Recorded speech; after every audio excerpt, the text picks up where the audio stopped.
V Sloveniji je več 100 ustvarjalcev na OnlyFans v zadnjih nekaj letih skupno zaslužilo dobrih 10 milijonov evrov. Zato ne preseneča, da mladi to vrstno delo vidijo kot možnost enostavnega in hitrega zaslužka. Pogosto pa se ne zavedajo nevarnosti in pa pasti, ki takšno delo spremljajo. Ustvarjalke in ustvarjalci na platformi odprejo svoj profil, nastavijo ceno naročnine in objavljajo fotografije in videoposnetke, ki jih vidijo vsi njihovi sledilci.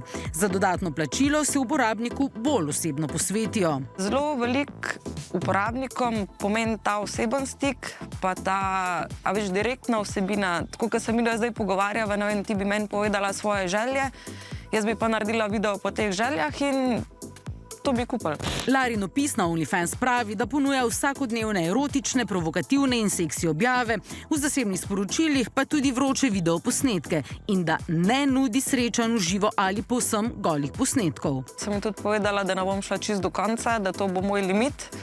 Zdaj, ne bom rekla, da bo to za zig pa za skozi limit, ker enkrat sem ta zaročen kruh že pojedla. S svojimi sledilci razpravljajo o intimnih zadevah, v njihovih fantazijah. In to je pa tisti, ta težji del, da ti moraš znati prodati vsakmu svojo fantazijo, ker enemu pašejo nogice, enemu paše sam ritka, ene joškice, eni sanjajo čist XY stvareh in ti moraš znati to prodati, pa se z njimi o tem pogovarjati.